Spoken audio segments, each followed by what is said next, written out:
yo me animé, si yo hago tantas cosas, yo no sé. Bien, te ayudo. Bueno, empieza así. Se titula de Imaginario Real. Y dice así.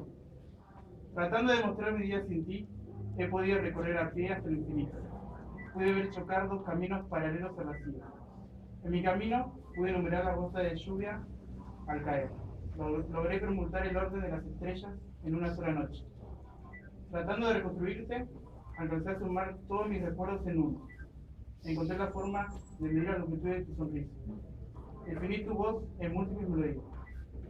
Llegando a mi respuesta, me encontré con el punto de inflexión entre el cielo y el mar en el horizonte, transformando cuadrados en casas, moldeando triángulos en árboles, convirtiendo rectas en calles. Fue allí donde mis manos eran conjuntos de intenciones vacías a la espera de encontrarte para así complementarse en acciones compartidas. En aquel lugar, mis ojos eran puntos que tenían sus simétricos en los tuyos, que al fijarse me transportaban a un abismo, en donde mis oídos solo funcionaban bajo el dominio de tu voz. Pero fue recién en mi regreso a ti donde pude justificar mi existencia en un sí solo sin sí. Bueno, los números primos. Esta historia transcurre en el reino de las matemáticas, donde la soberana era la letra hebrea Aleph y su fiel lacayo, número 2. Un día, los números primos, cansados del número 1, que era muy egoísta y fanfarrón, porque decía que él era primero en todo y divisor de todo, se les ocurrió realizar una carrera entre los números primos, del 1 al 10, teóricamente porque el 1 se creía primo. Es decir, una carrera entre el 1, el 2, el 3, el 5 y el 7, el que llegara último quedaría fuera del grupo de los primos para siempre. Los preparativos para la carrera huelen a complot en el reino de las matemáticas, ya que el 2, el 3, el 5 y el 7 habían cambiado las consignas de cada etapa de la carrera hechas por la mismísima reina. Arranca la carrera y como siempre nadie se quería quedar afuera. Todos estaban presentes, los naturales, los enteros, etc. Y cómo no iban a estar en el número pi, el número de oro, en el sector bíblico. Terminando el primer tramo, a los números participantes se le dicta la primera consigna. Todo número impar, mayor que 2, puede ser escrito como la suma de 3 números impares. Da un ejemplo. El 7 dijo, 3 más 5 más 7 igual a 15, y pasó al segundo tramo. El 5 dijo, 5 más 7 más 9 igual a 21, y también pasó al segundo tramo. El 3 dijo, 7 más 9 más 11 igual a 27, y siguió corriendo detrás del 5 y el 7. El 2 dijo, en su ejemplo, 3 más 3 más 3 igual a 9, y pasó sonriente porque el 1 venía último. Al llegar el 1 dijo, 1 más 1 más 1 igual a 3, y salió corriendo de forma presurosa para llegar a la siguiente etapa y no quedarse afuera de los primos. Llegando a la siguiente etapa se enuncia la segunda consigna. Cualquier número par mayor que 2 puede ser expresado como la suma de dos números primos. Da un ejemplo. El 7, el 5 y el 2 llegan primero.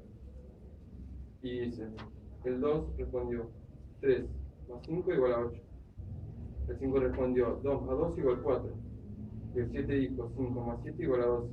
Y continuaron hacia la última etapa, preocupados porque venía el 1 y no había rastro del número 3. Al llegar el 1 respondió 1 más 3 igual a 4, incluyéndose en el conjunto de los números primos como siempre.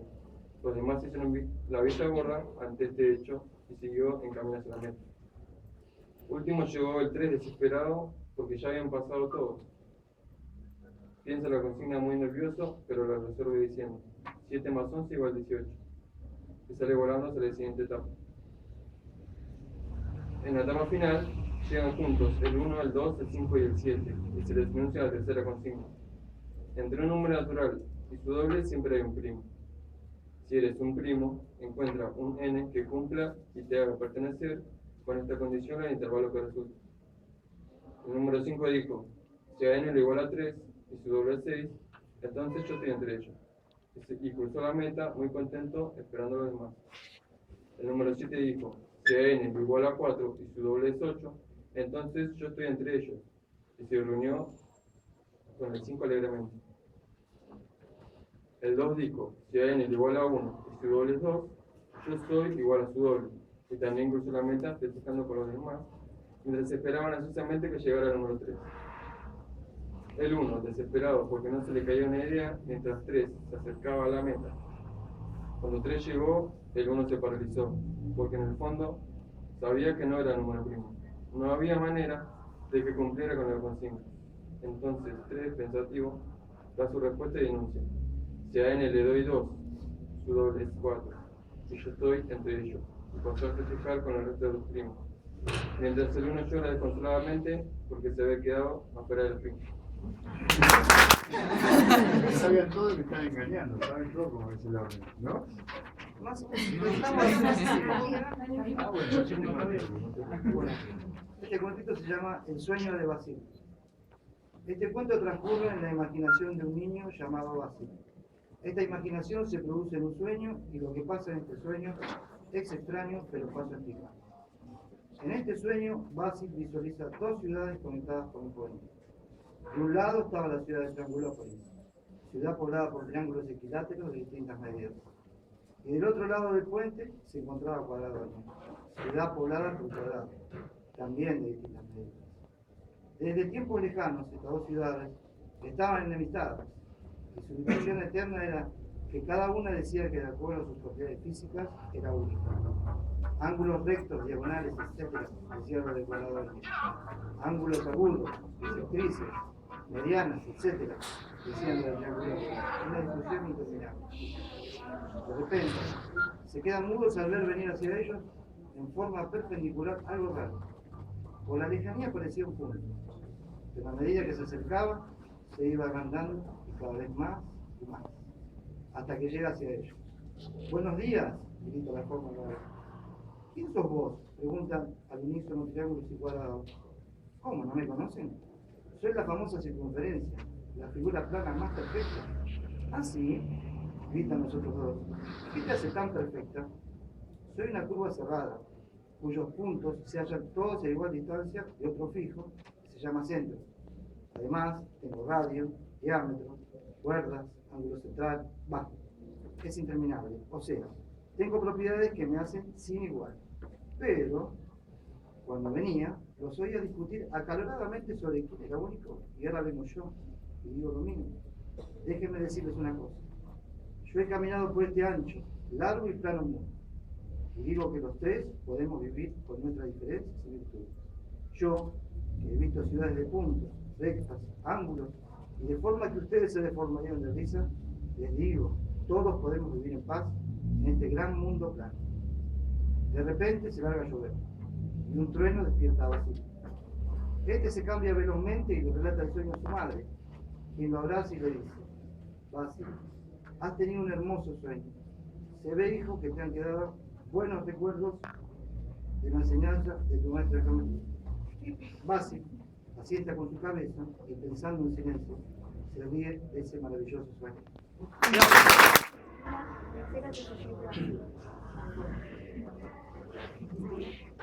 En un mundo llamado matemáticas, se regía por postulados y acciones.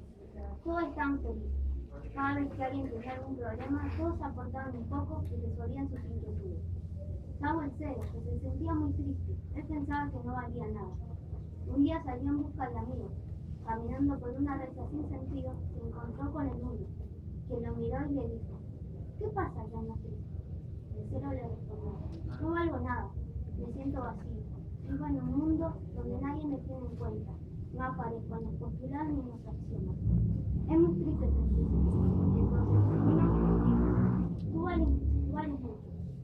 Cero, yo no valgo nada. Fíjate, nací en Babilonia. No recuerdo bien la fecha exacta.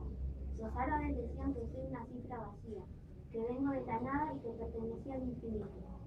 A veces pienso que soy un fantasma, pues dicen que significo la ausencia por medio de la presencia.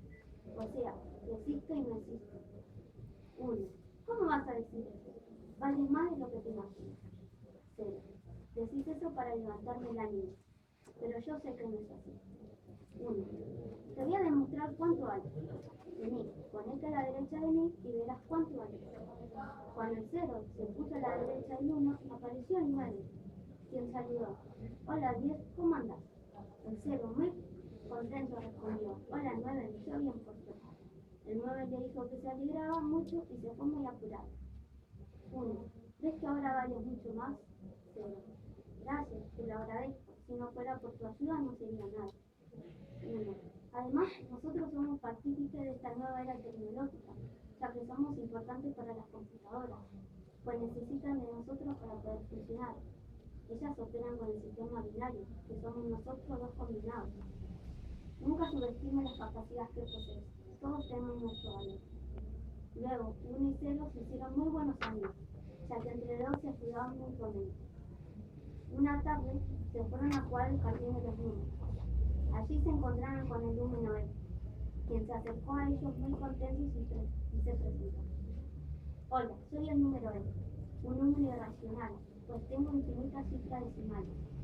No periódicas, soy la base de los logaritmos neperianos. 0 y 1 los saludaron y le invitaron a jugar. El número E respondió, claro, me encantaría jugar con ustedes. A los segundos, se acerca a Pi, quien con voz muy grave dijo, hola, me llamo Pi, soy la razón entre las circunferencias y diámetros. Aparezco en círculos y esferas. Además, pertenezco al conjunto de los números irracionales, pues tengo infinitas cifras decimales no periódicas. 1 y 0, muy alegres, le propusieron que se une a ellos. Después de un rato, el 0 y el 1 se acercan al número I, porque vieron que estaba muy sola en un costado y le invitaron a integrarse. Ella muy tímida respondió, sí, me encantaría estar con ustedes, ya que todos creen que soy imaginaria y nada más. Los 5 números se hicieron muy buenos amigos, siempre salían juntos. Hasta que un día, Leonard Euler, quien es considerado el principal matemático del siglo XVIII y uno de los más importantes de todos los tiempos, descubrió una relación entre ellos. La ecuación matemática más compleja y bella. E elevado a la I por pi más 1 es igual a 0. Los 5 amigos estaban muy sorprendidos de semejante acontecimiento, ya que gracias a este hallazgo son considerados los más importantes de la matemática. Y así el 0, gracias a sus amigos, comprobó que valía mucho y que todos tenemos que valorar nuestras capacidades y no subestimarlas.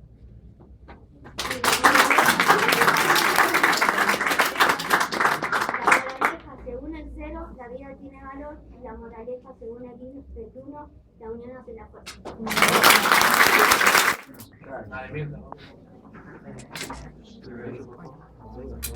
Esto se llama situación problemática. Érase una vez la historia de unas figuras geométricas enfrentadas. Se dice que el rombo y el círculo no se podían ni ver. Siempre que se cruzaban, todos se convertían en una situación problemática.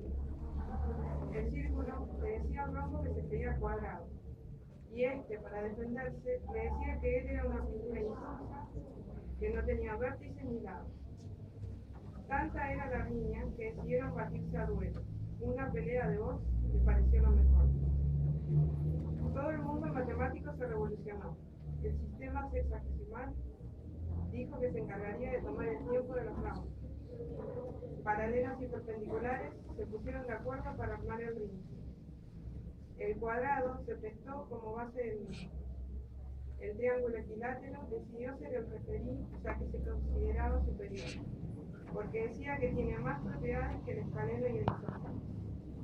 Claro, esto no le gustó a los escalenos y isósceles, pero no quisieron armar otra cosa. Todos querían estar presentes. Funciones, cuerpos geométricos, segmentos, los números reales y muchos más. Hasta el propio Maravilla no quería faltar. Todo estaba listo, era un gran evento. Y como no podía ser de otra manera, se iba a realizar en el mejor estadio del mundo. Los latidos de la bombonera. De repente se ve entrar a un niño. Nadie sabía lo que pasaba, hasta que se presentó. Soy el niño Gauss. Todo el mundo quedó sorprendido. Habían escuchado hablar de él, pero nadie lo conocía. He venido a ayudarlos. Están muy equivocados si piensan que lo voy a dejar enfrentar. Solo con postulados, teoremas y demostraciones, alguno se podrá destacar. Pero igual, no es cierto que una es mejor que la otra. porque siempre van a ser figuras distintas, con diferentes propiedades y construcciones, y para diferentes situaciones las van a necesitar. Ninguna es mejor que la otra, son distintas. Luego de analizar, pensar y no poder justificar semejante enfrentamiento, decidieron hacer las paces y respetar sus diferencias. Desde entonces, frente a algún problema o alguna situación difícil, se corre el rumor de que algunas personas suelen invocar al niño Ramos. El mío se llama Por los jardines de R cuadrado. Un día, una impresionante hebraica fue a pasear al jardín de R cuadrado. Caminaba junto con su amiga, la función racional. Pasearon por varios jardines de X, por varios valores de X, hasta que vio una bonita parábola. La observó detenidamente, tan perfecta. Sus brazos simétricos se extendían hacia el infinito. Su vértice perfectamente centrado, equidistante de cada una de sus raíces. No pudo evitar sentirse atraído y buscó a la parábola para expresarle su admiración. Se acercó a ella, pero su límite, tendiendo hacia el infinito, a donde ella se dirigía, le producía una indeterminación del tipo cero por infinito. Su amiga, la función racional, le dijo: sé lo que sientes. No puedo evitar sentirme así cuando me aproximo a ciertos puntos. Sé de un tal L'Hopital que estudió casos como el tuyo. Quizás pueda ayudarte. Intrigada, la expresión algebraica fue en busca de aquel misterioso personaje, cuya sabiduría podía ayudarlo a acercarse a su amada parábola. Una vez llegado a aquel misterioso lugar, llamado cálculo, fue en búsqueda del L'Hopital y al encontrarlo se presentó. Buenas tardes, señor L'Hopital. Soy una expresión algebraica. Vengo desde los jardines de R cuadrado para pedirle que con su sabiduría me ayude a superar mi problema. Resulta que me he enamorado de una bella parábola, pero cada vez que trato de acercarme a donde ella se dirige, se genera en mí una indeterminación y no puedo ver hacia dónde voy. Puedo ayudarte, dijo el L'Hopital, pero debo realizar cambios en la expresión para lograr una indeterminación del tipo 0 sobre 0 o bien infinito sobre infinito. Una vez que lo consigas, si cumples una serie de condiciones, podremos, a través del cálculo de las derivadas de tu numerador y de tu denominador, encontrar una respuesta para tu problema. Entonces, la expresión algebraica prosiguió a la aplicación de propiedades para encontrar una especie de equivalente a la suya que cumpla las condiciones para poder aplicar la regla del L'Hopital. Luego, calcularon su límite tendiendo a infinito, y así la expresión pudo lograr superar su indeterminación. Al tiempo, se prepara a pedir a buscar a la bella parábola para confesarle su amor, invitarla a pasear juntos por los jardines de R cuadrado y tender hacia el infinito.